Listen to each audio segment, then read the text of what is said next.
les triplettes de Belleville vient d'une idée du producteur, parce que j'avais fait La Vieille Dame et les Pigeons, et il voulait faire un film, un triptyque, utiliser La Vieille Dame et les Pigeons et faire 2 autres films qui reprendraient le même personnage. Et j'avais trouvé ça un peu bizarre de reprendre ce même personnage, donc j'avais décidé que ce serait des sœurs, des triplettes, des triplés, parce que triplettes c'est la pétanque, des triplés. Et dans mon imaginaire, moi je les ai effectivement naître à Belleville. C'était des vieilles dames. Il y en avait une qui vivait à Paris, La Vieille Dame et les Pigeons, une qui vivait au Canada, et l'autre qui habitait... Où est-ce qu'elle habitait l'autre? Dans le sud de la France, je pense. Enfin voilà, elles s'étaient séparées à une époque, et elles étaient nées à Belleville. Et du coup, en fait, c'est en faisant la deuxième partie du triptyque qui s'appelait La Vieille Dame et les vélos, on s'est rendu compte qu'il y avait de quoi faire un long métrage. Et du coup, les triplettes sont devenues ces grandes dames qu'il y avait dans cette ville, et j'ai gardé Belleville parce que j'aime la consonance du titre.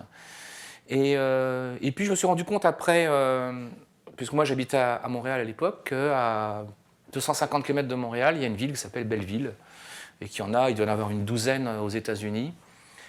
Et donc, ça n'a plus rien à voir avec le Belleville parisien. C'est une sorte de ville imaginaire que j'ai située un petit peu dans l'est du Canada, vers la Gaspésie, par là. Ah, combien de larmes, combien de déchirures devront essuyer ces jeunes hommes?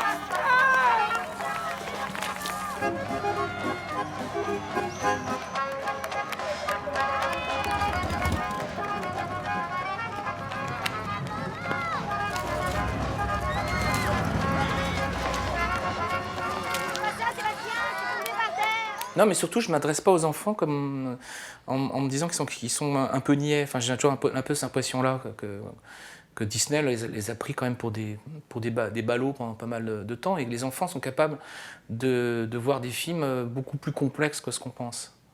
Et même très jeunes. Moi, j'étais très étonné quand j'ai fait les triplettes. Je me disais, bon, ça plaira peut-être aux enfants d'un certain âge, mais j'ai vu des gamins de 3-4 ans qui regardaient le film en boucle.